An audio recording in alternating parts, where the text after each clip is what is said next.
تو غسل کے جو مسائل ہیں ان میں بھی بعض دفعہ کچھ ایسی باتیں آتی ہیں جو بظاہر حیا کے خلاف ہیں، لیکن علم کی ایک بات ہے، سیکھنے اور سکھانے میں حیا اگر کریں گے تو پھر ظاہر ہے ساری زندگی جاہل ہی رہے گا انسان۔ اور غسل کے مسائل سیکھنا اس لیے ضروری ہے کہ غسل جب فرض ہوتا ہے تو جب تک مکمل غسل نہ ہو آپ کی نماز ادا نہیں ہوتی۔ رسول اللہ صلی اللہ علیہ وسلم نے فرمایا الماء من الماء، حدیث ہے کہ غسل فرض ہوتا ہے خواہش نفس کے ساتھ جسم سے منی خارج ہونے سے۔ مرد پہ غسل کب فرض ہوگا؟ جب اس کے جسم سے شہوت کے ساتھ منی خارج ہو۔ منی بالکل سفید رنگ کی چیز ہے، ایک ہوتی ہے مزی، شہوت پیدا ہونے سے اگر کسی کے مرد یا عورت کے صرف رطوبت خارج ہونا شروع ہو گئی اس سے غسل فرض نہیں ہوتا جب تک مکمل شہوت پوری نہیں ہو جاتی اور مادہ منویہ خارج نہیں ہو جاتا، چاہے احتلام کی صورت میں ہو یا کسی بھی طرح سے ہو۔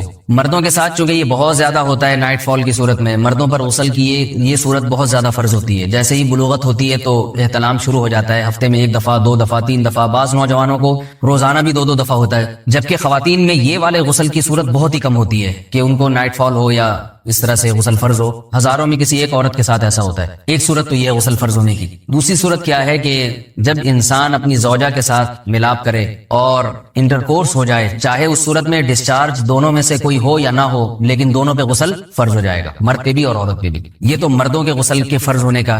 مردوں کے غسل میں ایک چیز یہ بھی ہے کہ اگر آپ نے رات کو نیند کی اور صبح آپ اٹھے اور آپ نے کپڑوں پہ نشان دیکھا، اب آپ کو یہ پتہ نہیں چل رہا کہ یہ منی کا نشان ہے یا مزی کا ہے، تو بھی آپ پر غسل کرنا فرض ہے۔ یہی سمجھا جائے گا کہ یہ آپ خواب میں ڈسچارج ہوئے ہیں۔ عورت پر جو غسل فرض ہوتا ہے ایک اور صورت میں ہوتا ہے کہ جب خواتین کو ایام آنا بند ہو جاتے ہیں، حیض یا نفاس سے جب پاک ہو جائیں تو بھی ان پہ غسل فرض ہے۔ یہ تو غسل کی فرضیت سے متعلق احکام تھے۔ کچھ چیزیں ایسی ہیں جن میں غسل سنت ہے، فرض نہیں۔ جمعہ کے دن غسل کرنا رسول اللہ صلی اللہ علیہ وسلم نے بہت زیادہ تاکید کی ہے۔ سنت کی 2 قسمیں ہیں، سنت مؤکدہ اور سنت غیر مؤکدہ۔ مؤکدہ وہ ہوتی ہیں کہ جن کو چھوڑنے کا اگر کوئی معمول بنا لے تو گناہ کا خطرہ ہے اور ایسا شخص قابل ملامت ہے، اسے شریعت ملامت کرتی ہے، برا بھلا کہتی ہے۔ تو غسل سنت مؤکدہ ہے، ہفتے میں 1 مرتبہ، چاہے جمعے کے دن ہو یا کسی بھی دن ہو۔ جو مسلمان ہفتے میں 1 دفعہ بھی نہیں نہاتا وہ کتنا ہی نیٹ کلین ہو مگر شریعت کی نظر میں وہ قابل ملامت ہے، اسے تانے دینے چاہیے کہ شرم نہیں آتی ہو مسلمان مگر رہتے ہو بھنگیوں اور چماروں کی طرح۔ ملامت تو اسی کو کہتے ہیں۔ اس کی دلیل رسول اللہ صلی اللہ علیہ وسلم نے فرمایا، صحیح حدیث ہے، حق علی کل مسلم ان یغتسل کل اسبوع مرۃ، کہ ہر مسلمان پر لازم ہے کہ وہ ہفتے میں کم از کم 1 مرتبہ غسل کرے۔ ہر مسلمان پر لازم ہے، چاہے اس پہ غسل فرض نہ بھی۔ اور کس دن بہتر ہے؟ جمعہ کے دن۔ نبی صلی اللہ علیہ وسلم نے حکم دیا ہے کہ جمعے کے دن غسل کیا جائے۔ امام احمد ابن حنبل کا مذہب یہ ہے کہ جمعے کے دن غسل کرنا واجب ہے، صرف سنت نہیں ہے بلکہ واجب ہے، لیکن جمہور کا مذہب یہ ہے کہ سنت عمل ہے۔ غیر مسلم جب اسلام قبول کرتا ہے تو اس وقت بھی اس کے لیے غسل کرنا سنت ہے۔ جب ہم مردے کو نہلاتے ہیں تو جو مردے کو نہلائے اس کے لیے بھی خود غسل کرنا افضل ہے، سنت عمل ہے۔ عید کے دن غسل کرنا سنت عمل ہے۔ تو یہ وہ تمام مواقع ہیں جن میں غسل کرنا رسول اللہ صلی اللہ علیہ وسلم کی سنت۔ غسل کا طریقہ کیا ہے؟ غسل میں 3 چیزیں فرض ہیں، منہ بھر کے قلی کرنا، ناک میں پانی ڈالنا کہ ناک کی جو نرم جگہ ہے یہ اچھی طرح تر ہو جائے، اور پورے جسم پہ 1 مرتبہ پانی بہا دینا کہ جسم میں بال کے برابر جگہ بھی خشک نہ رہے۔ یہ تو ہے فرض، یعنی یہ کام کسی نے کسی بھی طرح سے کر لیا تو غسل ادا ہو جائے گا، چاہے اس کی نیت غسل کی تھی یا نہیں تھی۔ کوئی آدمی چلتا ہوا جا رہا ہے، پھسل کے تالاب میں گر گیا، پورے غوطے کھا کے باہر نکلا، قلی کر لے اور ناک میں پانی ڈال لے تو غسل اس کا ادا ہو جائے گا۔ البتہ چونکہ نیت نہیں تھی لہذا غسل کا ثواب نہیں ملے گا، ثواب نیت کے بغیر نہیں ملتا انسان۔ دلائل اس کے الگ موضوع ہے کہ اس کی دلیل کیا ہے کہ بغیر نیت کے بھی غسل ہو جاتا ہے، لیکن میں نے بتایا دلائل کا سیشن نہیں ہے، اس میں پھر بات لمبی ہو جائے گی۔ تو یہ تو ہے فرض، پورے جسم پہ پانی بہانا، قلی اور ناک میں پانی۔ سنت طریقہ کیا ہے؟ رسول اللہ صلی اللہ علیہ وسلم غسل کیسے کرتے تھے؟ سنت طریقہ جس پہ جو اختیار کرنا چاہیے وہ طریقہ یہ ہے کہ جب آپ غسل کے لیے بیٹھیں تو سب سے پہلے وہ جگہ دھوئیں جہاں نجاست اور ناپاکی لگی ہوئی ہے۔ نائٹ فال ہوا، کسی کو احتلام ہوا تو جہاں جہاں گندگی لگی ہے پہلے اس جگہ کو دھوئیں، استنجا کریں، شرمگاہ کو دھوئیں اچھی طرح، سمجھ رہے بات کو؟ اس کے بعد ہاتھ دھوئیں اور مکمل وضو کریں جیسے ہم عام حالات میں وضو کرتے ہیں۔ مکمل وضو کرنے کے بعد دائیں کندھے پہ پانی ڈالا، لیفٹ سائڈ پہ پانی ڈالا۔ پہلے زمانے میں تو چلو سے غسل ہوتا تھا، ہاتھ دھو لیے تو اب چلو سے پانی لے کے یہاں ڈالا جا رہا ہے، چلو سے پانی لے کے یہاں ڈالا جا رہا ہے، پورے جسم پہ ملا جا رہا ہے، اور چلو سے پانی لے کے 3 دفعہ سر پہ ڈالا جا رہا ہے۔ تو آج کل چلو تو ہے نہیں، شاور کے نیچے جا کے کھڑے ہو جاتے ہیں، تو اس میں یہ کہ شاور کھولے اس میں کھڑے ہوئے ہیں، سارے چلو اس میں خود بخود ہی ہو جائیں گے، پورے جسم پہ پانی بہ جائے گا۔ نبی صلی اللہ علیہ وسلم کے دور میں یہ جدید چیزیں نہیں تھیں، شیمپو اور صابن، تو آپ صلی اللہ علیہ وسلم بیری کے پتوں سے غسل کی ترغیب دیا کرتے تھے۔ بیری کے پتوں کو اگر پانی میں پکایا جائے تو پانی میں میل کچیل صاف کرنے کی صلاحیت بہت بڑھ جاتی ہے. ہمارے زمانے میں اس تکلف کی ضرورت نہیں ہے, صابن ملتے ہیں اس سے نہایا کریں. بہرحال کہنے کا مقصد یہ آپ لوگوں سے, تو یہ سنت طریقے سے غسل ہو جائے گا آپ کا. سمجھ رہے ہیں بات کو؟ سب سے پہلے استنجا کیا, اس کے بعد وضو کر لیا, اس کے بعد غسل کر لیا. اگر کسی نے غسل میں وضو نہیں کیا اور ویسے ہی پورے جسم پہ پانی بہا دیا تو بھی اس کا وضو خود بخود ہو جائے گا. اس غسل سے وہ نماز پڑھ سکتا ہے, کیونکہ بعض لوگ غسل کرنے کے بعد دوبارہ وضو کر رہے ہوتے ہیں. اس کی ضرورت نہیں ہے, کیونکہ جب غسل کرتے ہیں تو وضو والے اعضاء تو خود بخود اس میں دھل جاتے ہیں. یہ ہے غسل کا طریقہ. وضو کیسے ٹوٹتا ہے؟ جن چیزوں سے غسل فرض ہوتا ہے ان چیزوں سے وضو تو بہرحال ٹوٹتا ہی ہے. اس کے علاوہ بھی وضو ٹوٹتا ہے. اس سے پچھلے لیکچر میں نے کچھ تفصیل بتائی تھی کہ نجاست جسم سے کہیں سے بھی خارج ہو جائے یا نجاست نکل کے بہ پڑے, اگر قضاء حاجت کی جگہوں سے نجاست خارج ہوئی ہے تو نظر بھی آ جائے وضو ٹوٹ جائے گا, اور قضاء حاجت کے علاوہ جگہوں سے اگر نجاست خارج ہوئی ہے, خون وغیرہ ہے جیسے, تو جب تک نکل کے بہے گا نہیں تو اس وقت تک وضو نہیں ٹوٹے گا. سمجھ رہے ہیں بات کو؟ وضو کا طریقہ کیا ہے؟ سب سے پہلے دونوں ہاتھوں کو دھویا جائے, 3 دفعہ کلی کی جائے, مسواک کی جائے, 3 دفعہ ناک میں پانی ڈالا جائے, پھر پورے چہرے کو پیشانی, یہ جو ہے جہاں سے پیشانی ہماری شروع ہو رہی ہے اور تھوڑی کے نیچے, تھوڑی جہاں ختم ہو رہی ہے, اور ایک کان کی لو سے دوسرے کان کی لو تک 4 اعضاء ہیں وضو میں دھونا فرض ہیں. 1 چہرہ, نمبر 2 بازو, نمبر 3 سر کا مسا, چوتھائی سر, اور نمبر 4 پاؤں کو دھونا. اس کی دلیل قرآن مجید کی مشہور آیت ہے فاغسلوا وجوہکم وایدیکم الی المرافق. اللہ فرماتے ہیں ایمان والو جب نماز کا ارادہ ہو تو اپنے چہروں کو اور اپنے ہاتھوں کو دھو, سر کا مسا کرو اور پاؤں کو ٹخنوں سمیت دھو. دھونے کا حکم ہے قرآن مجید میں. البتہ سر کے بارے میں یہ نہیں ہے پورے سر کا مسا کرو, بلکہ آ رہا ہے وامسحوا برؤوسکم. با کا لفظ ہے, با آتی ہے تبعیض کے لیے کہ سر کے بعض حصے کا مسا. اب بعض حصے کا قرآن حدیث میں کہیں تذکرہ نہیں ہے, تو اس میں فقہاء کرام کے اجتہادات ہیں. امام شافعی فرماتے ہیں تھوڑا سا بھی ٹچ کر لیا سر کو ہو جائے گا. امام ابو حنیفہ فرماتے ہیں نہیں, کم از کم 1/4 کا ہونا ضروری ہے. سب کے اپنے اپنے دلائل ہیں, ان دلائل میں نہیں جاتا. فقہ حنفی کو جو فالو کرنے والے ہیں تو ان کو چاہیے کم از کم 1/4 سر کا مسا, یہ فرض ہونے کے لیے ضروری. مگر سنت کیا ہے؟ پورے سر کا مسا. نبی صلی اللہ علیہ وسلم دونوں ہاتھوں کو بھگو کے پورے سر کا مسا کرتے تھے. ایسے سمجھ رہے بات کو؟ اور مسا کے جو یہ ٹیکنیکل طریقے ہیں کہ آپ یوں پہلے انگلی بنائیں, پھر یوں لے کر جائیں, پھر یوں گھما کے لائیں, پھر یوں, یہ ٹیکنیکل طریقے حدیث سے ثابت نہیں. مسا کا طریقہ کیا ہے؟ بھیگا ہوا ہاتھ لے کے ایسے پورے سر کو ہو گیا. پھر حدیث میں یہ بھی ہے کہ یوں لے جاؤ اور یہ بھی ہے کہ دو واپس بھی لے کر آؤ, دونوں طرح سے ثابت. تو ایسے بھی کر سکتے ہیں کہ یوں لے جائیں, اور ایسے بھی کر سکتے ہیں لے کے جائیں اور پھر واپس بھی لے آئیں. دونوں طریقے جائز ہیں, لیکن کم از کم سنت اتنی ہے کہ پورے سر کا مسا ہونا چاہیے. بعض لوگوں کو شو مارنے کا شوق ہوتا ہے, اگر وہ واپس لائیں تو بال ان کے خراب ہو جاتے ہیں, کہتے ہیں یار یہ پھر مسئلہ خراب ہو جائے گا, تو پھر ایسے لوگ صرف یوں ہی لے جائیں کافی ہے. افضل تو یہ کہ یوں بھی لے جائیں, یوں بھی لے جائیں, دونوں طرح سے صحیح ہے. بہرحال دونوں حدیث سے ثابت ہیں. سمجھ رہے بات کو؟ اور یہاں ایک اہم مسئلہ بتا دوں, قرآن مجید نے پاؤں کو دھونے کا حکم دیا ہے, پاؤں پہ مسا کرنے کا حکم نہیں دیا. اور حدیث میں خفین پر مسا کرنے کا حکم ہے. تو قرآن اور حدیث کو فقہاء نے جمع کیا ہے, لہذا وہ موزے جن میں آسانی سے پاؤں دھوئے جا سکتے ہیں ان میں چاروں ائمہ کے نزدیک پاؤں پہ مسا کرنا جائز نہیں. سعودی عرب میں جو بعض سلفی حضرات اور یہاں ہمارے ہاں بھی اہل حدیث حضرات نے عام موزوں پر بھی جو مسا کی ایک روایت ڈال دی ہے, اسلاف میں, تابعین, تبع تابعین میں اور چاروں ائمہ کے مذاہب میں اس کا ثبوت نہیں ملتا. اگر اسلاف میں کوئی قائل بھی ہے تو ایک شاذ قول, اکا دکا قول ملتا ہے, ورنہ یہ ائمہ اربعہ کے مذہب کے خلاف ہے. اور جو احادیث جو نقل ہوتی ہیں صحیح سند کے ساتھ ان کے بھی خلاف اور قرآن کی آیت کے بھی خلاف ہے. اس لیے کسی نے عام ساکس پہ اگر مسا کر لیا, جو عام طور پہ آفس پہن کے جاتے ہیں لوگ, اس میں تو پاؤں, آپ اگر ساکس کو پانی کے نیچے رکھیں پورا پاؤں دھل جائے گا آرام سے. تو وہاں کیا ہو رہا ہے کہ قرآن مجید کے حکم کی مخالفت لازم آ رہی ہے, آپ پاؤں دھو نہیں رہے. تو اس لیے ہم یہ سمجھتے ہیں کہ اس صورت میں نماز ادا نہیں ہوگی. سعودی عرب میں بعض سلفی حضرات نماز پڑھاتے ہیں, وہ ایسے ہی کرتے ہیں کہ عام ساکس پہ مسا کر کے نماز پڑھا لیتے ہیں. تو فتویٰ اسی پر ہے کہ ان کی اگر کسی کو یقین ہے کہ اس نے عام ساکس پہ مسا کر کے نماز پڑھائی ہے تو اس کے پیچھے نماز ادا نہیں ہوگی, کیونکہ قرآن کے مطابق اس کا وضو ہوا ہی نہیں ہے. صدیوں تک کوئی بھی اس قول کا قائل نہیں رہا ہے کہ عام ساکس پہ بھی مسا ہو جاتا ہے. یہ ابن تیمیہ رحمہ اللہ تعالیٰ 7ویں صدی میں اس کے قائل تھے, اور تابعین میں اکا دکا قول ملتے ہیں اس کے, لیکن شاذ قول ہیں, مرجوح قول ہیں, جن پر امت نے فتویٰ نہیں دیا. اور اب سعودی عرب میں بعض سلفی حضرات اس کے قائل ہیں. ہمارے ہاں اہل حدیث حضرات بھی چونکہ اکثر سعودی عرب کے سلفی حضرات ہی کو فالو کرتے ہیں تو انہوں نے بھی وہیں سے یہ فتویٰ لیا ہے. لیکن ائمہ اربعہ کے مذہب میں اور دلائل کے لحاظ سے دیکھا جائے تو یہ مذہب کمزور ہے. قرآن نے پاؤں کو دھونے کا حکم دیا, آپ دھوئیں گے پاؤں جب تک دھونا ممکن ہے. چمڑے کے موزے ہیں ان کو دھونا ممکن نہیں ہے اتارے بغیر, لہذا ان موزوں کے اوپر مسا ہو جائے گا. تو اس سے قرآن پر بھی عمل ہو جائے گا اور حدیث پر بھی عمل ہو جائے گا. اس لیے ائمہ اربعہ نے جو قرآن و حدیث کو سمجھ کے جو فیصلہ کیا ہے اس پہ چلنا ہمارے لیے زیادہ مفید ہے بنسبت آج کل کے جو علماء ہیں ان کی اپنی ذاتی آراء پر. اس لیے یہ بھی ایک وضو سے متعلق اہم مسئلہ تھا. سمجھ رہے ہیں؟ باقی تو ماشاءاللہ وضو کرنا سب کو آتا ہی ہے. ہے. اور وضو کے بعد دعا کیا ہے؟ کلمہ شہادت اشہد ان لا الہ الا اللہ وحدہ لا شریک لہ اشہد ان محمدا عبدہ ورسولہ اللہم اجعلنی من التوابین واجعلنی من المتطہرین. اے اللہ تو مجھے بار بار توبہ کرنے والوں میں شامل کر دے اور بار بار پاکیزہ رہنے والوں میں شامل کر دے.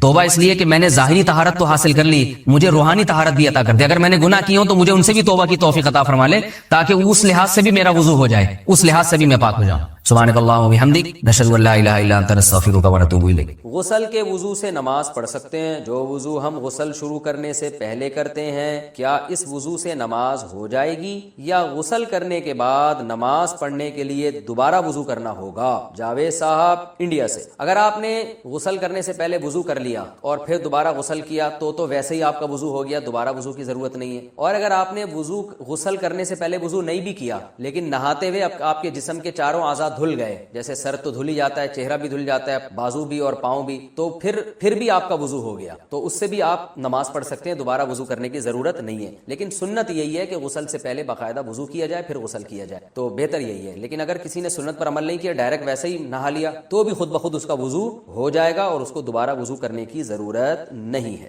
کیا غسل کرنے سے بھی وضو ہو جاتا ہے؟ کیا غسل کرنے سے وضو ہو جاتا ہے؟ میں نے اس بارے میں کئی باتیں سنی ہیں. کوئی کہتا ہے ہو جاتا ہے, کوئی کہتا ہے وضو کی نیت کرنا ضروری ہوتا ہے ورنہ نہیں ہوتا, کوئی کہتا ہے وضو الگ سے کرنا چاہیے, نہانے سے وضو نہیں ہوتا. اختر علی سعودی عرب سے. دیکھیں, وضو میں 4 اعضاء کا دھونا فرض ہے, چہرے کا اور ہاتھوں کا کوہنیوں تک, سر کا مسا اور پاؤں ٹخنوں تک. تو غسل کے دوران اگر یہ اعضاء دھل گئے پورے طور پر تو وضو آپ کا آٹومیٹیکلی ہو گیا. تو یہ ہے اصل. باقی سنت عمل یہ ہے, صحیح طریقہ یہ ہے کہ جب غسل کیا جائے تو آپ صلی اللہ علیہ وسلم نے جو غسل کا طریقہ سکھایا, پہلے وضو کریں پھر مکمل غسل کریں, یہ اچھا طریقہ ہے. لیکن اس پر عمل نہیں بھی کیا, ایسے ہی پانی بہا دیا, تو بھی وضو آپ کا آٹومیٹیکلی خود بخود ہو جائے گا, دوبارہ وضو کی ضرورت نہیں ہے. غسل کا صحیح طریقہ کیا ہے؟ بنت یوسف. غسل میں پہلے ہاتھ دھوئیں, پھر کلی کریں, پھر ناک میں پانی ڈالیں, پھر تمام بدن پر پانی ڈالیں. کیا یہ طریقہ صحیح ہے یا یہ صحیح ہے کہ پہلے ہاتھ دھوئیں پھر کلی کریں وغیرہ وغیرہ وغیرہ؟ میں صحیح طریقہ بتا دیتا ہوں, کیونکہ غلط طریقہ انہوں نے کچھ غلط اور صحیح طریقے مکس کر کے لکھے ہوئے. تو صحیح طریقہ یہ ہے کہ سب سے پہلے آپ اپنے ہاتھ دھوئیں, اس کے بعد جہاں گندگی یا نجاست لگی ہے وہ گندگی اور نجاست اچھی طرح دھوئیں اور استنجا کریں. اس کے بعد آپ مکمل وضو کریں جیسے ہم پراپر وضو کرتے ہیں, اور پھر اس کے بعد آپ پورے جسم پہ پانی ڈالیں. یہ طریقہ ہے وضو کا, غسل کا. لیکن اگر آپ نے یہ طریقہ اختیار نہیں کیا اور ویسے ہی پورے جسم پہ پانی ڈال کے بہا دیا تو بھی غسل ہو جائے گا اور وضو بھی خود بخود ہو جائے گا اس میں. لیکن سنت طریقہ وہی ہے جو میں نے آپ کو بتایا. شرعی معذور کی نماز اور وضو کا حکم. حافظ عاصم دہلی سے پوچھتے ہیں, میری والدہ کو کسی بیماری کی وجہ سے بار بار ہر 5-10 سیکنڈ بعد پیشاب کے قطروں کی شکایت رہتی ہے, وہ نماز کیسے ادا کریں گی اور وضو کا کیا حکم ہوگا؟ یہ بہت اہم مسئلہ ہے کہ جس کو قطرے آنے کی بیماری ہو یا بار بار ہوا خارج ہونے کی بیماری ہو, وہ نماز کیسے پڑھے گا؟ یہ ایسا مسئلہ ہے کہ لوگ بہت خون پیتے ہیں بار بار پوچھ کے, تو یہ بہت اچھی طرح سے سمجھیں, اور یہ اچھا ایک کلپ ریکارڈ ہو جائے گا تاکہ ہم آئندہ کوئی بھی یہ مسئلہ پوچھتے ہیں تو اسی کلپ کا حوالہ دوں گا میں. مسئلہ خوب اچھی طرح سمجھیں. اس بارے میں ہمارے پاس حمنہ بنت جہش رضی اللہ تعالیٰ عنہ اور زینب بنت جہش رضی اللہ تعالیٰ عنہ کی احادیث موجود ہیں کہ ان کو لیکوریا کی بیماری تھی, بار بار ان کو بلیڈنگ ہوتی تھی. آپ صلی اللہ علیہ وسلم نے ان کو حکم دیا کہ وہ ہر نماز کے لیے وضو کریں گی اور اسی وضو سے وہ جتنی چاہیں نمازیں پڑھیں. تو اس سے علماء نے استدلال کیا ہے کہ کسی کا وضو ٹھہرتا ہی اگر نہیں ہے کہ وہ یعنی جب بھی نماز پڑھتا ہے تو نماز کے دوران وضو ٹوٹ جاتا ہے یا نماز سے پہلے ہی ٹوٹ جاتا ہے, تو وہ یعنی ہوا خارج ہوتی ہو یا پیشاب کا قطرہ نکلتا ہو تو بار بار وضو ٹوٹ رہا ہے, تو ایسا شخص پھر معذوروں کی فہرست میں داخل ہے. معذور کا حکم یہ ہے کہ وہ ایک وضو سے اس وقت کے اندر جتنی چاہے نمازیں پڑھ لے, فرض نماز بھی, سنت بھی, نوافل بھی. جب وقت ختم ہوگا تو اس کا وضو ٹوٹ جائے گا. دوبارہ پھر جب نماز کا وقت داخل ہوگا تو وہ نئے سرے سے نیا وضو کریں. تو جو بیماری ان کو لاحق ہوئی ہے اس بیماری کی وجہ سے وضو نہیں ٹوٹے گا. جیسے کسی کو پیشاب کے قطروں کا مرض ہے تو ایسا معذور کا پھر پیشاب کا قطرہ نکل گیا تو وضو نہیں ٹوٹے گا. ہاں, ہوا خارج ہوئی تو وضو ٹوٹ جائے گا. اور اگر کوئی ہوا کا مریض ہے, اور میری چونکہ تھوڑی سی مزاح کی بھی عادت ہے, ہمارے مدرسے میں کچھ طلبہ ایسے تھے جن کو کوئی بیماری تھی, وہ نا ان کی ہوا بہت خارج ہوتی تھی تو ان کو وہ الگ سے وہ نماز پڑھتے تھے. تو ہم نے مذاق میں ان کا نام رکھا ہوا تھا کہ یہ پاک فضائیہ انہوں نے جوائن کر لی ہے, ٹھیک ہے نا. تو جو بھی اس قسم کے معذور تھے نا, ہم ان کو یہی ایک وہ تانا دیا کرتے, تانا تو نہیں, ایک مزاح کرتے تھے کہ آپ جماعت سے نماز نہیں پڑھ رہے, آپ الگ نماز پڑھ رہے ہو, تو خیریت؟ تو کہتا تھا یار میں بھی پاک فضائیہ میں آ گیا ہوں. تو یہ مزاح ہوتا تھا ان کے ساتھ, اس کو مزاح ہی سمجھیں, کچھ اور نہ سمجھیں. تو ہوا بار بار خارج ہوتی ہے. ایک تو پاک فضائیہ وہ ہے جو واقعی پاک فضائیہ ہے, جو ایئر فورس ہے ہماری, وہ تو ہمارے لیے قابل فخر ہے. یہ فضائیہ سے مراد وہ والی فضا نہیں ہے, یہ کوئی اور والی فضا مراد ہے اس سے. تو بار بار کسی کی ہوا اگر خارج ہو رہی ہے, بار بار پیشاب کا قطرہ خارج ہو رہا ہے اور نماز کے دوران بھی قطرہ خارج ہو جاتا ہے, تو پھر اس کے لیے حکم یہی ہے کہ وہ اسی وضو سے جتنی چاہے نمازیں پڑھیں. جب نماز کا وقت ختم ہوگا, نیا وقت داخل ہوگا, تو نئے وضو سے پھر وہ نئی نمازیں, وہ جتنی نمازیں چاہے پڑھیں گا. یعنی ایک وضو سے وہ اگلے وقت کی نمازیں نہیں پڑھ سکتا بس, لیکن کسی اور وجہ سے وضو ٹوٹا تو ٹوٹ جائے گا. اب یہ کہ معذوروں کی فہرست میں داخل کب ہوگا یہ سمجھیں. کسی بھی شخص پر کوئی ایک نماز کا پورا وقت ایسا آ جائے کہ جس پورے وقت میں کوشش کے باوجود وہ باوضو ہو کے نماز نہ پڑھ سکے, تو جب یہ اس کنڈیشن میں وہ آئے گا تو وہ معذوروں کی فہرست میں داخل ہو جائے گا. مثال کے طور پر مغرب اور عشاء کا وقت بہت تھوڑا ہوتا ہے, اس مغرب اور عشاء کے درمیان کا وقت ہے, فرض کریں وہ 1.5 گھنٹے کا وقت تھا مغرب اور عشاء کے درمیان. اب اس شخص نے وضو کیا اطمینان سے, وضو کے بعد اس نے کھڑے ہو کر نیت باندھی مغرب کی نماز کی, لیکن اس سلام پھیرنے سے پہلے اسے پیشاب کا قطرہ خارج ہو گیا, تو یہ دوبارہ جائے گا, وضو کرے گا, ٹھیک ہے نا. پھر دوبارہ جب نماز کی نیت باندھتا ہے تو اسے پتا ہے کہ میں سلام پھیرنے سے پہلے پھر قطرہ خارج ہو جائے گا, یا پتا تو نہیں ہے لیکن عملاً ایسا ہو گیا, تو پورا ٹائم اس کو ٹائم نہیں مل رہا کہ وضو کر کے نماز پڑھ سکے. تو جب بھی ایک دفعہ ایسا ہوگا تو ایک دفعہ ایسے ہونے کے بعد شریعت اس پہ معذور ہونے کا حکم لگا دے گی. یہ معذور کا مطلب بھائی یہ وضو کر کے نماز پڑھ ہی نہیں سکتا. تو جب ایک دفعہ معذوروں کی فہرست میں داخل ہو گیا تو اب ہر نماز میں یہ ضروری نہیں ہے کہ پورا ٹائم اسے یہ قطرہ آتا رہے, کیونکہ یہ تو بڑا حرج ہو جائے گا نا, پورا ٹائم کون چیک کرتا رہے گا.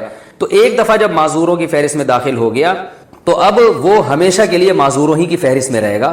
اب اس معذوروں کی فہرست سے نکلے گا اس وقت جب پورا ٹائم نماز کا گزر جائے اور ایک دفعہ بھی قطرہ خارج نہ ہو. یعنی آپ یوں سمجھ لیں کہ مغرب سے عشاء کے دوران اس نے تجربہ کر کے دیکھا کہ بھائی میں پورا ٹائم گزرتا ہے نماز نہیں پڑھ پاتا میں, اور وہ قطرہ خارج ہو جاتا ہے, تو یہ نوٹ کر لے کہ بھائی میں معذوروں کی فہرست میں داخل ہو گیا. اب عشاء کی نماز کا جب وقت داخل ہوگا تو یہ ایک دفعہ وضو کرے. اب فجر تک اس کا وضو باقی رہے گا. کسی اور وجہ سے ٹوٹ گیا تو الگ بات ہے, سونے سے ٹوٹ گیا یا ہوا خارج ہو گئی تو الگ بات ہے, لیکن اس کو جو معذوری ہے نا قطرہ نکلنے کی, اس قطرہ نکلنے سے اس کا وضو نہیں ٹوٹے گا. تو اب یہ نہیں کہ اب یہ عشاء سے لے کے فجر تک چیک کرتا رہے کہ ہر تھوڑی دیر میں نکل رہا ہے قطرہ, نہ ایک دفعہ تو چیک کرنا پڑے گا اس کو کہ پوری نماز کے ٹائم میں قطرہ نکلتا رہتا ہے. لیکن جب ایک دفعہ یہ اس فہرست میں داخل ہو گیا تو اب پوری نماز کے ٹائم میں ایک دفعہ بھی اس کو پیشاب کا قطرہ آ گیا تو یہ معذور ہی رہے گا. یعنی معذور کی فہرست میں داخل ہونا تو مشکل ہے, داخل رہنا مشکل نہیں ہے. یہ خوب اچھی طرح سمجھیں, جب داخل ہو گیا تو اب داخل ہی رہے گا. اب یہ صحت مند لوگوں کے حکم میں اس وقت آئے گا جب پوری نماز کا ٹائم گزر جائے اور ایک دفعہ بھی اسے قطرہ خارج نہ ہو, تو ہم کہیں گے اب یہ ٹھیک ہو گیا ہے, کیونکہ پوری نماز کے ٹائم میں ایک دفعہ بھی قطرہ خارج نہیں ہوا. تو جب ٹھیک ہو جائے گا پھر یہ عام لوگوں کے حکم میں آ جائے گا کہ جیسے عام لوگ پراپر طریقے سے وضو کرتے ہیں اور قطرہ خارج ہونے سے ان کا وضو ٹوٹتا ہے تو اس کا بھی وضو ٹوٹ جائے گا. امید ہے انشاءاللہ سمجھ میں آ گیا ہوگا یہ مسئلہ. دوران غسل کانوں کے چھید میں پانی پہنچانا. بلقیس بانو انڈیا سے پوچھتی ہیں, عورتیں کانوں میں بالیاں پہننے کے لیے جو کان چھدواتی ہیں, اگر اس میں اس سوراخ میں پانی نہ جائے تو کافی مشکل ہوتی ہے, جو کہ کافی مشکل ہوتا ہے یعنی پانی پہنچانا, تو کیا غسل ہو جائے گا یا نہیں؟ غسل نہیں ہوگا, اس سوراخ میں پانی پہنچانا ضروری ہے. نیل پالش لگا کر وضو کرنے کا حکم. اگر عورتوں نے میک اپ کیا ہوا ہو پھر ان کے ناخن پر نیل پالش لگی ہوئی ہو تو کیا اس حالت میں وضو کر سکتے ہیں یا ان سب کو ہٹا کر وضو کرنا ہوگا؟ زوجہ عبدالباسط سکھر سے. نیل پالش جو نارملی آتی ہے اس میں پانی نہیں جاتا تو اس کو ہٹا کر وضو کرنا ہوگا. باقی میک اپ تو جہاں تک ہمیں معلومات ہیں اس میں پانی چلا جاتا ہے, لیکن اگر کوئی ایسا میک اپ ہے جس کی باقاعدہ تہ جم رہی ہے اور اس پہ پانی نہیں جا رہا, اور اس کا طریقہ میں بتاتے رہتا ہوں کہ کاغذ پہ اس کو لگائیں اور دیکھیں اس کے اندر پانی کا ٹپکا گرا کے پانی اس میں جذب ہوتا ہے کہ نہیں ہوتا. اگر ہو رہا ہے تو اس کا مطلب وضو ہو جائے گا, نہیں ہو رہا تو اس کا مطلب کہ چہرے پر بھی جب یہ میک اپ لگا ہوگا تو پانی اس میں نہیں جا رہا, ایسی صورت میں وضو نہیں ہوگا, غسل نہیں ہوگا. نیل پالش کا کچھ حصہ رہ گیا تو نماز اور غسل کا حکم. بنت عبد المنعم کراچی سے, کیا اگر کسی حائضہ عورت نے نیل پالش لگائی اور پاک ہونے کے بعد یا 1-2 دن کے بعد دیکھا کہ نیل پالش کا کچھ حصہ باقی رہ گیا ہے تو کیا نمازیں اور غسل دہرانا ہوگا اور روزے کا کیا حکم ہے؟ جی ہاں, دہرانا ہوگا, کیونکہ اتنا سا بھی اگر ایک بال کے برابر بھی جگہ خشک رہ جائے تو نہ وضو ہوتا ہے اور نہ غسل ہوتا ہے. غسل کے وقت کان کی بالیاں اتارنا ضروری ہے کیا ہے؟ اس کی حالت میں کانوں میں جو بالیاں پہنی جاتی ہیں یا ناک میں پہنا جاتا ہے, کیا غسل کرتے وقت اس کو دھونا لازمی ہے؟ بنت عنایت ڈیرہ اسماعیل خان. جی ہاں، دھونا لازمی ہے. اگر ہلانے سے پانی اندر پہنچ جاتا ہے تو نکالنا ضروری نہیں ہے. اگر ہلائے بغیر، یعنی وہ جو ناک میں ہے یا کان میں بالی ہے اس کو نکالے بغیر سوراخ میں پانی نہیں پہنچتا تو پھر اس کو دھونا لازم ہے، یعنی اس کو کھولنا اور پانی پہنچانا لازم ہے. وہمی نہ بنے، تھوڑا سا بھی یوں کریں تو پانی پہنچ جاتا ہے آرام سے. اس کو ہلا لیں اچھی طریقے سے، بالی کو، کانوں میں جو خواتین کے بالیاں ہوتی ہیں، پانی کا چھینٹا ڈال کے نا اچھی طرح سے بالی کو ہلا لیا جائے اور پانی پھینکا جائے تو پانی پہنچ جاتا ہے. غسل کا صحیح طریقہ کیا ہے؟ بنت یوسف. غسل میں پہلے ہاتھ دھوئیں، پھر کلی کریں، پھر ناک میں پانی ڈالیں، پھر تمام بدن پر پانی ڈالیں. کیا یہ طریقہ صحیح ہے یا یہ صحیح ہے کہ پہلے ہاتھ دھوئیں پھر کلی کریں وغیرہ وغیرہ وغیرہ؟ میں صحیح طریقہ بتا دیتا ہوں کیونکہ غلط طریقہ انہوں نے کچھ غلط اور صحیح طریقے مکس کر کے لکھے ہوئے. تو صحیح طریقہ یہ ہے کہ سب سے پہلے آپ اپنے ہاتھ دھوئیں، اس کے بعد جہاں گندگی یا نجاست لگی ہے وہ گندگی اور نجاست اچھی طرح دھوئیں اور استنجا کریں. اس کے بعد آپ مکمل وضو کریں جیسے ہم پراپر وضو کرتے ہیں، اور پھر اس کے بعد آپ پورے جسم پہ پانی ڈالیں. یہ طریقہ ہے وضو کا، غسل کا. لیکن اگر آپ نے یہ طریقہ اختیار نہیں کیا اور ویسے ہی پورے جسم پہ پانی ڈال کے بہا دیا تو بھی غسل ہو جائے گا اور وضو بھی خود بخود ہو جائے گا اس میں. لیکن سنت طریقہ وہی ہے جو میں نے آپ کو بتایا. پاکی کے بعد دوبارہ خون آنا. انڈیا سے کسی نے پوچھا ہے کہ جی اگر حیض کے دنوں میں اچھی طرح خون نہ آئے اور پاکی حاصل کرنے کے بعد پھر دوبارہ خون شروع ہو جائے تو نماز کا کیا حکم ہے؟ کسی خاتون کو بلیڈنگ آئی جن دنوں میں آیا کرتی تھی، اور جو ان کا ٹائم تھا بلیڈنگ کے بند ہونے کا اس کے بعد بھی آتی رہی، تو 10 دن سے پہلے جب بھی خون آئے گا نا، 10 دن سے پہلے اگر وہ خون بند ہو گیا تو یہ کنٹینیو حیض ہی کا خون کہلائے گا. میں اس کو مثال سے سمجھاتا ہوں.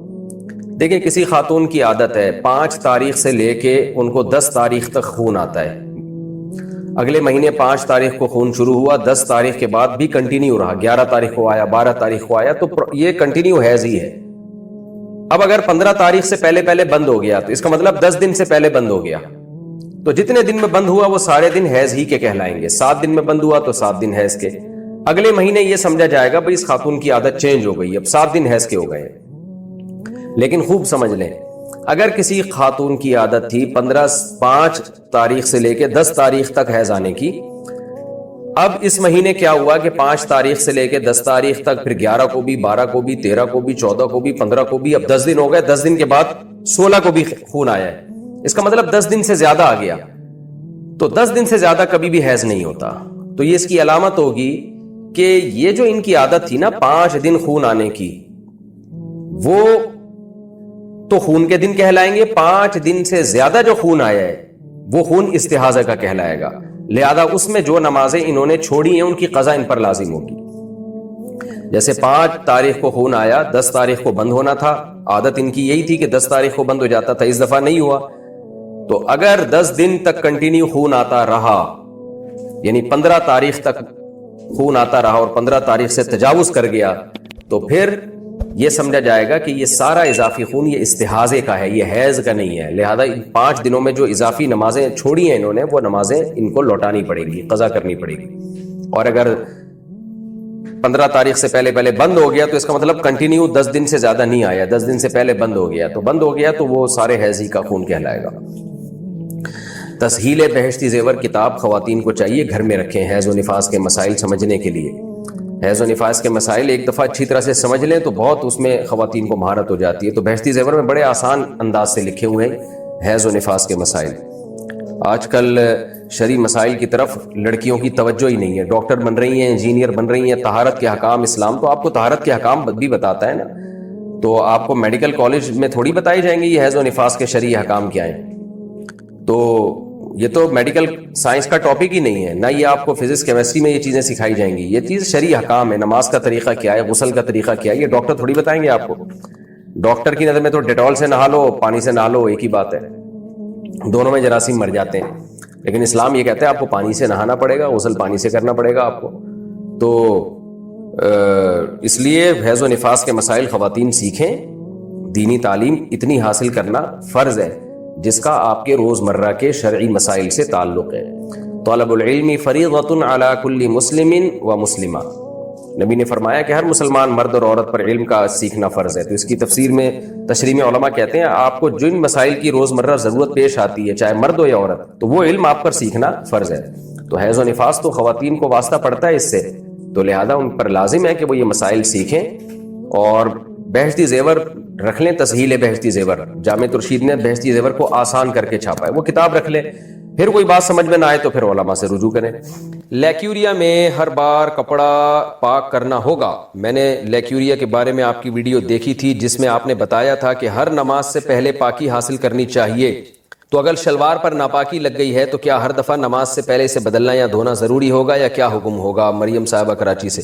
دیکھیں لیکیوریا میں اگر اتنی تھوڑی سی ایک دو قطرے شلوار پہ لگے ہیں، ایک دو قطرے، تو وہ تو اس کو تو دھونا ضروری نہیں ہے. کم سے کم ایک درہم کے بقدر، یعنی ہتھیلی کی جو گہرائی ہے نا، اس کے بقدر اگر نجاست پھیل گئی ہے تو پھر اس کو دھونا لازم ہے. تو اندازے سے شلوار کو یا کوئی بھی جو بھی چیز پہنی ہوئی ہے اس کو اندازے سے آپ غالب گمان لگائیں کہ یار کہاں گندگی لگی ہوگی، تو وہ پلو پکڑ کے نلکے کے نیچے اتنا دھو کے رگڑ دیا جائے. تو بس پھر وہم نہ کیا جائے. یعنی یہ ضروری نہیں ہے اگر جیسے شلوار پہ نجاست لگی، جب آپ نے دھونے کے لیے گئے اس کو واش روم میں تو پتہ نہیں چل رہا کہاں لگی ہے، تو اندازے سے بھی دھو لیں گے کپڑا پاک ہو جائے گا. اسپیسیفک وہ جگہ ضروری نہیں ہے اگر آپ کو یاد نہیں ہے وہ.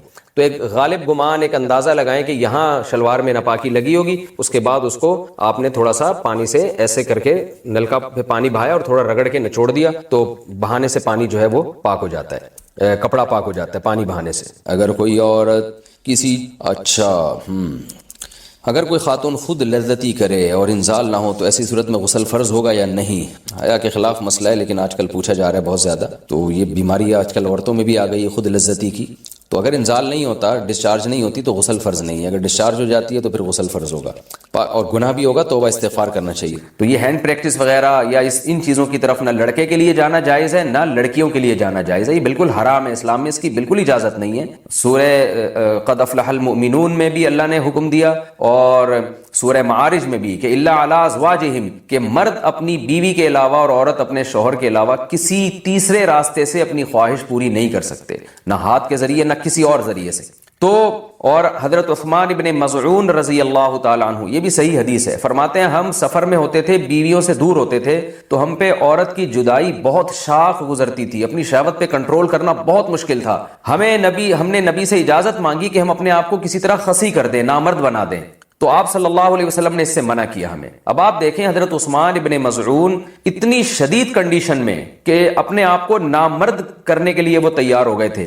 فرمایا، حدیث کے الفاظ ہیں لو اجازنا لاختصینا، اگر نبی ہمیں پرمیشن دے دیتے تو ہم اپنے آپ کو نامرد کر دیتے، یعنی ہمیشہ کے لیے نامرد ہو جاتے. تو اس قربانی کے لیے بھی حضرت عثمان ابن مظعون تیار تھے کہ اتنا خطرہ تھا ان کو، لیکن نہ انہوں نے نبی سے پوچھا کہ کیا میں ہاتھ سے اپنی خواہش پوری کر سکتا ہوں، نہ نبی نے ان کو بتایا کہ تم یعنی ہاتھ کے ذریعے مجبوری میں اپنی خواہش پوری کر لیا کرو. نہ نہ نہ نہ، نبی نے ان کو بھی حکم دیا ایسے موقع پہ تزوجوا الودود الولود فانی مباہی بکم الامم، محبت کرنے والی عورت سے اور اولاد جننے والی عورت سے نکاح کرو، میں تمہاری کثرت پہ قیامت کے دن فخر کروں گا. تو آپ صلی اللہ علیہ وسلم نے بزبان حال بتا دیا کہ یہ جو اللہ نے تم پر، مرد پر اتنی شہوت مسلط کی ہے، خواہش مسلط کی ہے، اس کی وجہ یہ ہے کہ اللہ نسل چاہتے ہیں کہ مرد اور عورت کا ملاپ ہو. تو مرد اور عورت کو ایک دوسرے سے دور رہنے کے لیے پیدا نہیں کیا ہے، ملاپ کے لیے پیدا کیا ہے. تو اس لیے ملاپ کی ایک ناجائز قسم ہے، ایک جائز ہے.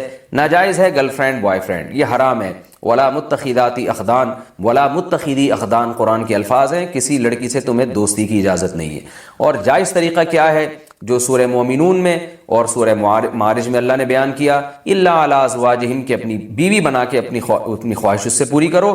فإنہم غیر ملومین، اور اللہ نے فرمایا یہ لوگ قابل ملامت نہیں ہیں. اگر نکاح کے ذریعے آپ خواہش پوری کرو گے تو آپ کو دنیا تو ملامت کرے گی، لیکن اللہ کی نظر میں آپ کو سرٹیفکیٹ مل گیا کہ آپ قابل ملامت نہیں ہیں. یہی وجہ ہے کہ علماء نے لکھا ہے کہ جو بیوی کے ذریعے بھی اپنی خواہش پوری کرے نکاح کر کے، اسے ملامت کرنا، اسے تانا دینا، اس پہ کفر کا خطرہ ہے، کیونکہ اللہ نے اس کو سرٹیفکیٹ دے دیا کہ بھئی یہ قابل ملامت نہیں ہے.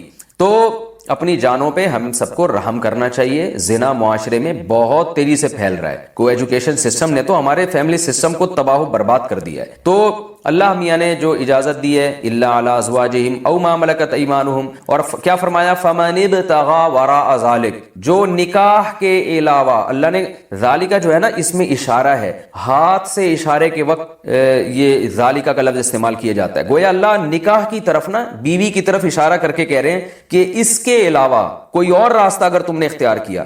یہ کیوں گویا ہاتھ سے اشارہ کیوں؟ پتہ چل جائے بس یہی حلال ہے, ہینڈ پریکٹس حلال نہیں ہے تمہارے لیے. اسی طرح کسی اور راستے سے اپنی خواہش پوری کرنا حلال نہیں ہے تمہارے لیے. تو اس لیے اللہ نے بتایا صرف یہ بیوی ہے, صرف یہ ہے, اس کے علاوہ کوئی بھی راستہ اختیار کرو گے فَأُولَٰئِکَ هُمُ الْعَادُونَ, یہ لوگ اللہ کی حدود کو توڑنے والے ہیں. تو یاد رکھیں کسی مفتی کے فتوے کی بیس پہ یا کسی اسکالر کے فتوے کی بیس پہ یہ اس کو جو ہینڈ پریکٹس ہے اس کو حلال کرنے کی اجازت نہیں ہے. قرآن میں اللہ نے بہت واضح فتویٰ دیا ہوا ہے اس بارے میں. تو اس لیے آج کل نوجوان بہت تیزی سے اس طرف جا رہے ہیں, تو بہت احتیاط کی ضرورت ہے اس میں.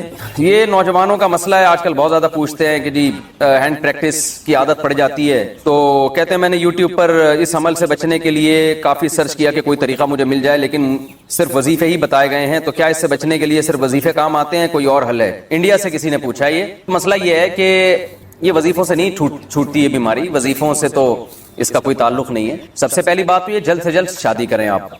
نکاح نہ کرنے کے یہ وبال ہیں کہ انسان الٹے سیدھے کاموں میں لگ جاتا ہے. ایک بات تو یہ. دوسرا, اپنا کانسیپٹ کلیئر کریں اس بارے میں. آج کل بعض ڈاکٹر اس کو بہت پروموٹ کر رہے ہیں اور کہہ رہے ہیں اس سے صحت کو کوئی نقصان نہیں ہوتا. تو یہ بات بالکل غلط ہے, اس سے صحت کو نقصان ہوتا ہے. اس بارے میں ایک اور ڈاکٹروں کی رائے بھی یہی ہے, یہ نہیں جو میں بات کر رہا ہوں, اس کو بھی ڈاکٹر اس کی تائید کرتے ہیں. بعض ڈاکٹر کہتے ہیں اس سے نقصان ہوتا ہے. اور سب سے بڑی بات یہ کہ ڈاکٹروں کی تحقیق بدلتی رہتی ہے. ایک چیز جو نیچر کے خلاف ہے, ایک چیز جس سے اسلام نے روکا ہے, وہ صحت کے لیے مفید نہیں ہو سکتی.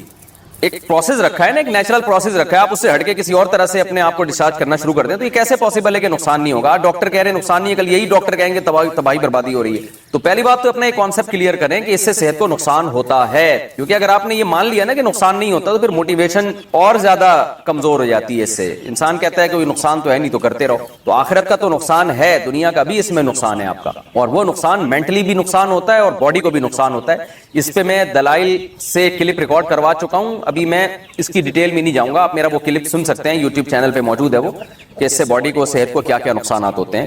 اور یہ جو ڈاکٹر لوگ کہہ رہے ہیں نا کوئی نقصان نہیں, بالکل غلط کہہ رہے ہیں. کل کہہ دیں گے کہ نقصان ہے. تو سائنس کی تحقیقات بدلتی رہتی ہیں اور بہت سے ڈاکٹر کہہ بھی رہے ہیں کہ نقصان ہے اس سے. تو دوسری بات یہ کہ اس کو ایک تو عزم کرنا ہے کہ آپ نے اس کو چھوڑنا ہے. جب تک آپ پکا عزم نہیں کرتے کوئی کام ہوتا نہیں.